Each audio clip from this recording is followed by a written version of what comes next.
The United States and the Russian Federation are both on the opposite sides of the globe. The US is located in North America, while Russia is located in Europe and Asia.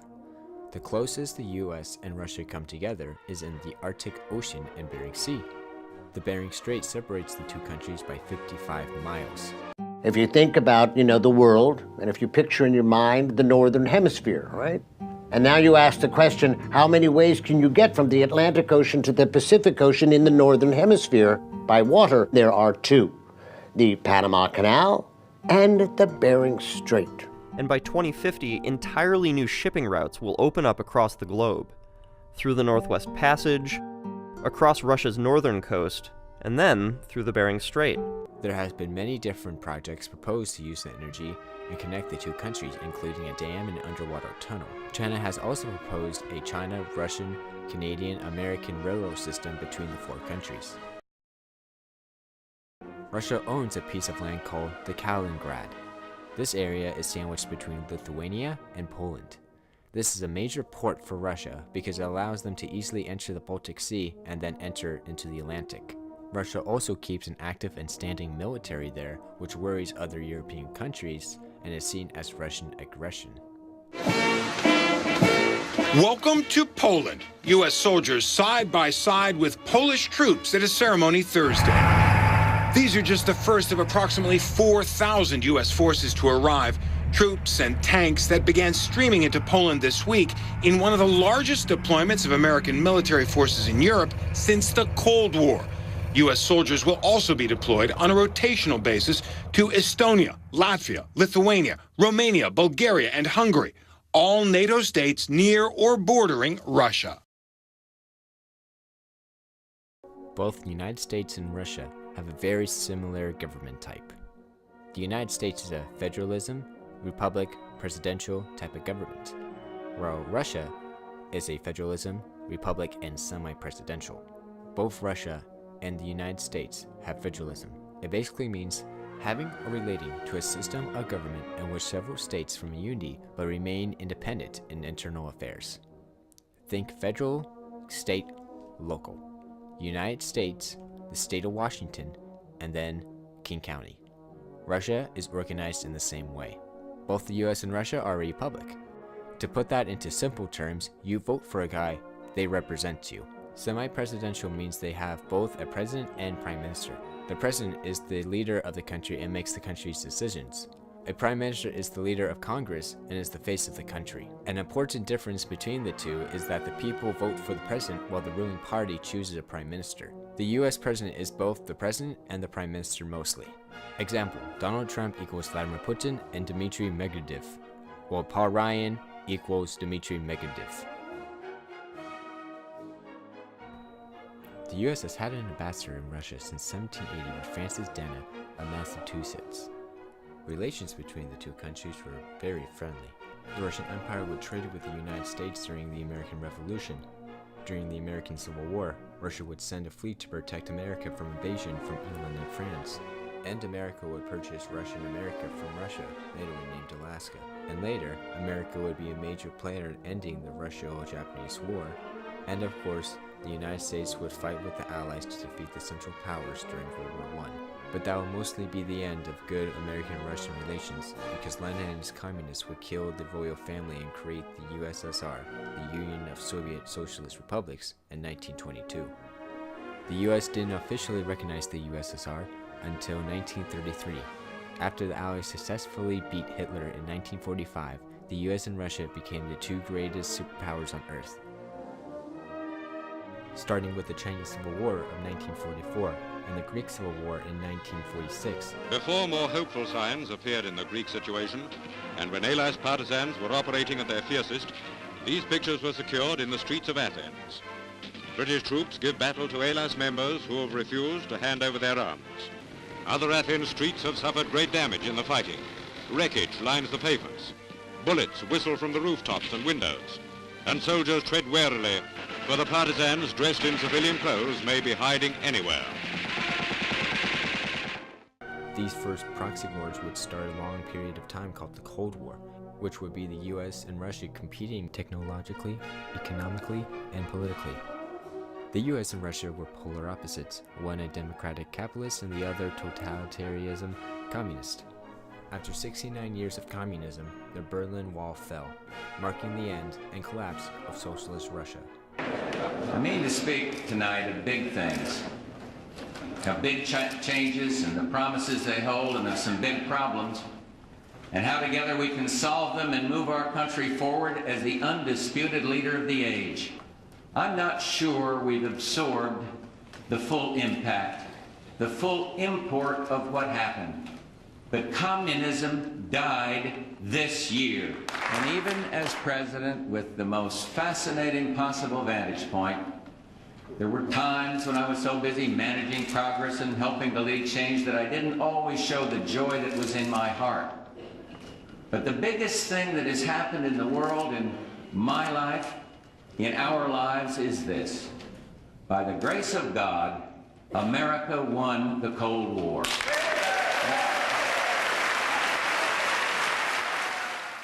With the dissolution of the Soviet Union into many new countries, it became clear that the United States had succeeded in its quest to become the most powerful country on Earth and in human history. For 8 years, Russia would spiral into decay and depression, losing both the Yugoslav Wars, an ethnic war about the breakup of the former Yugoslavia, and the First Chechen Wars, an insurgency by Muslim Russians in the Caucasus. Both were very costly and very unpopular. Before almost collapsing, President Bill Clinton and Treasury Secretary Robert Rubin wrote a $22.6 billion emergency loan to Russia in 1998. This was done to make sure that no world markets would collapse because of Russia. The right framework, in my opinion, is, did they make the right judgment probabilistically in the context of everything they knew at the time the decision was made? Well, that's a lot harder to report, but I think it is, in fact, the right framework for making the judgment. And the problem with presenting it in the former way rather than the latter way is that you then create a general perception that the wrong decision was made about Russia, and that affects, which I happen to think not the case. I would absolutely make the same decision again based on everything we knew. It was only until 2000 did Russia's economy begin to grow again, mostly because of the spike in oil, mostly contributed by the America's war on terror. Since September 11, an entire generation of young Americans has gained new understanding of the value of freedom and its cost in duty and in sacrifice. The battle is now joined on many fronts. We will not waver. We will not tire. We will not falter. And we will not fail.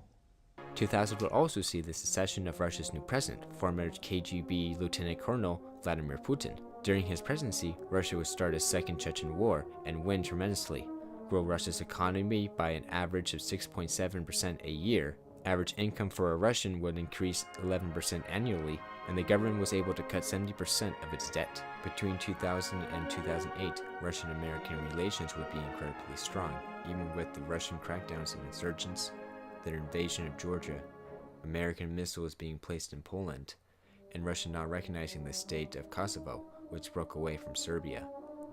Putin would also become the Prime Minister of Russia between 2008 and 2012. And then president again in 2012.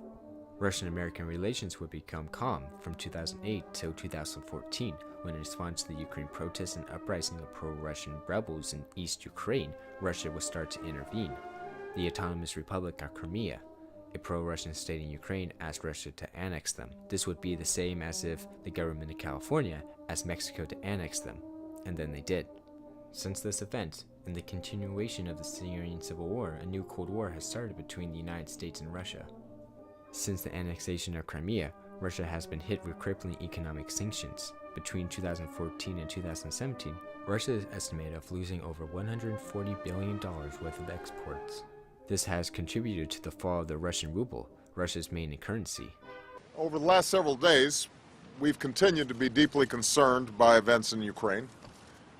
We've seen an illegal referendum in Crimea, an illegitimate move by the Russians to annex Crimea, and dangerous risks of escalation. The United States is today moving, as we said we would, to impose additional costs on Russia. Between 2014 and 2017, U.S.-Russian relations have been extremely icy, with Obama and Putin continuously at odds with each other either it be helping the opposing sides of the Syrian civil war, or Russia allowing NSA whistleblower Edward Snowden to live and work in Russia instead of extraditing him to the United States to face crimes. With Obama stepping down and Trump taking the highest office in the land, Trump has expressed interest in working with Putin to defeat ISIS. The United States and Russia have had a close and distant relationship with each other. Every U.S. president and administration deal with Russia differently, and Trump is no exception. Trump believes that working with Russia will be beneficial for both the United States and the world, and only time will tell. The United States and Russia have always competed with each other. Mainly, it was about spreading their ideologies to different countries. Now it's about securing these countries' natural resources and securing allies. Currently, the US and Russia are fighting over 3 countries: Libya, Ukraine, and Syria. The smallest and least destructive is the Ukraine crisis. Not a civil war, but rather a separatist movement. This war started when democratically elected president of Ukraine, Viktor Yanukovych, began to have strong ties with Russia rather than the EU. Protests erupted all over Ukraine, especially in West Ukraine. The protests were successful in ousting Yanukovych, who currently is living in exile in Russia. But in the east, who the people were ethnically Russian and spoke Russian, started to rebel against the Ukraine government, resulting in the war in Donbass. It's May the 1st, and pro-Russian rebel Lenin is taking his men to secure the Donetsk prosecutor's office for the separatist cause.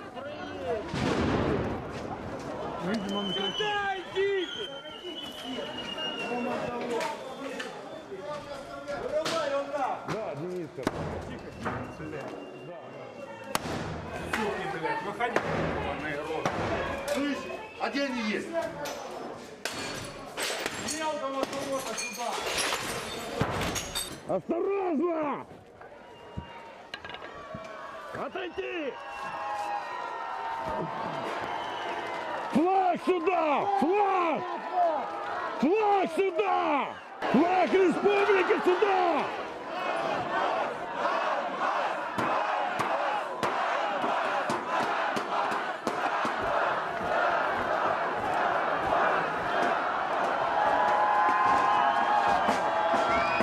As Lenin celebrated, Ukrainian officials and police were being rounded up and escorted out of the building. Separatists in eastern Ukraine appealed to Moscow to become a part of Russia. Over the weekend, the region declared victory in a referendum on self-rule. Some say this means independence. But others, like Denis Pushilin, leader of the self-declared Donetsk People's Republic, say they want to see eventual union with Russia. Putin annexed the Crimea because the government of Crimea asked them to. The people greeted the Russian soldiers with Russian flags. Good morning, Charlie and Nora. Well, all this diplomatic pressure hasn't slowed Russia down in Crimea one bit. In fact, just a few hours ago, the upper house of the Russian parliament, the Duma, passed the treaty that will allow President Putin to go ahead and annex Crimea by signing it into law. As soon as the referendum was over, Crimeans, some delighted, others resigned, assumed that Russia would take over. So those who believe life with the Kremlin in charge would bring improvements started applying for their new Russian passports. And hard-proof Crimeans are simply getting on with the transition. Some stores, including the one on Perevalnoye military base, are already accepting Russian rubles. Sales clerk Olga Stutanova said, people started paying in rubles yesterday. Here they are, perfectly real ones, not even fake. You can see the Ukrainian flag still flying here and there, over military bases or on ships where Ukrainian servicemen are still holding out. Though overnight 2 Ukrainian naval vessels were seized by pro-Russian crowds and paramilitaries. Several thousand military personnel, though, do remain dug in on their bases.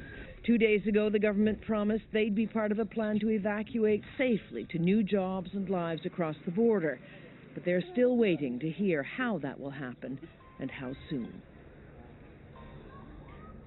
The price of the annexation is turmoil in Russia's financial markets. The stock market in Moscow has taken a real beating this morning. In spite of Russia's promises to the contrary, of course, the world is still watching to see if they're going to go one more step further and invade eastern Ukraine. And since 2014, this war has resulted in 11,000 deaths. Russia supports the Ukraine separatists while the United States supports Ukraine. It's unclear if the separatists will win and rejoin Russia or the Ukraine government will destroy the separatists and push Russia out of Crimea.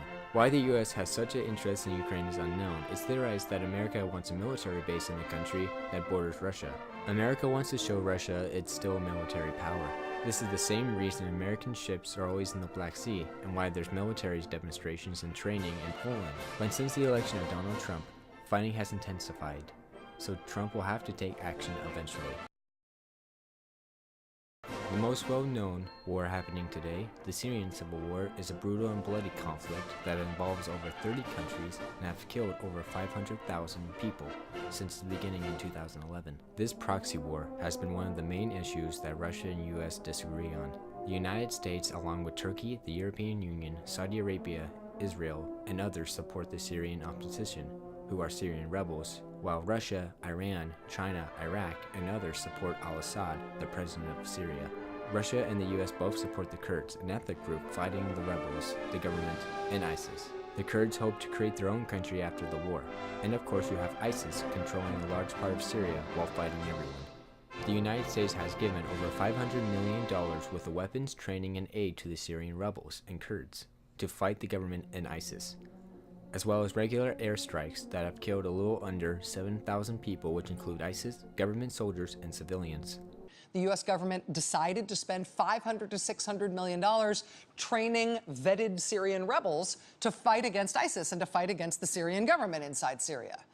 Well, today, after having to admit that actually the U.S. military does have people on the ground in Syria directly, General Austin then had to explain that even though the U.S. started this training program for Syrian rebels back in May, and the plan was to have more than 5,000 fighters trained by the U.S. and back in the fight in Syria by the end of this year, after all of these months, after all of the money that has been spent so far, right now, he admitted to the Senate today that the total number of U.S.-trained fighters who have been sent back into Syria and are engaged in the fight on Syrian soil right now, the total number is 4, maybe 5. Can you tell us what the total number of trained fighters remains? It's a small number, and the ones that are in the fight is we're talking 4 or 5. Russia, on the other hand, sells weapons to Syria. It's estimated since 2011 that the Syrian government has bought over $4 billion worth of weapons from Russia. Russia has also supplied airstrikes, land vehicles, and even Russian soldiers, which number into 4,000 to support Assad. Russia also owns a naval base in Tartus. This port will allow Russia to have a presence in the Mediterranean Sea. Although Obama was in favor of continuing airstrikes and supplying rebels, Trump has a different view on it. Trump would rather help Russia defeat ISIS, which is seen as a more crucial enemy in the United States currently. Syria is a whole different thing, and you look at what's happening. I view ISIS as very important, and I love the fact that Russia is hitting ISIS, and as far as I'm concerned, they've got to continue to hit ISIS. But you know what Russia is doing in Syria? Russia is hitting, the groups that we're backing. Sure. And why are we backing the group? We don't even know who those people are. I speak to generals. They're saying we're giving billions of dollars of equipment to people we have no... Here we go again. We're giving all of this money and all of this equipment to people we have no idea who they are. They're probably worse than Assad. I mean, Assad's no baby. He's not good. But who are the people that we're backing? The most heated and perhaps most talked about issue after the 2016 election was alleged hacking by Russian hackers, which was meant to hurt Secretary Clinton's chances of winning. Though 17 intelligence agencies have said that Russia has attacked Clinton, no evidence has been released. Many on Trump's side believe that Russia did not attack the US elections, and even if they did, it had no influence over the election outcome. This argument has been supported by the fact that when there was a statewide recount in the state of Wisconsin, a state Trump had won, Trump had gained 133 more votes after the recount. On the Clinton side, there is evidence that both the Democratic and Republican Party's National Committee servers were hacked. resulting in embarrassing and confidential emails from the Clinton team being made public, which could have swayed people's minds not to vote for her. Only time will tell how long the investigation into the hackings will take, and if they are proven to be false or true. Since becoming a country in 1991, Russia has been a big player on the world stage. Russia no longer competes with the United States to spread political ideology around the world, but still can go toe-to-toe with the US when it comes to proxy wars and making important allies. This is what makes Russia a hotspot. Though Russia cannot compete with the US militarily or economically, they are still able to compete with the US in influence and diplomacy. Russia's top allies are China, Iran, Syria, and India. All are either important on the world stage or have icy relations with the US. Even with the severe economic sanctions against Russia and the Russian ruble having horrible value rate, Russia is still able to be on America's level. In the last 8 years, the US has allowed Russia to become a giant on the world stage, and in turn making Putin the most influential man on earth, beating the leader of the free world. It's become clear that Russia no longer fears the US or the world, but rather the US and the world fear Russia.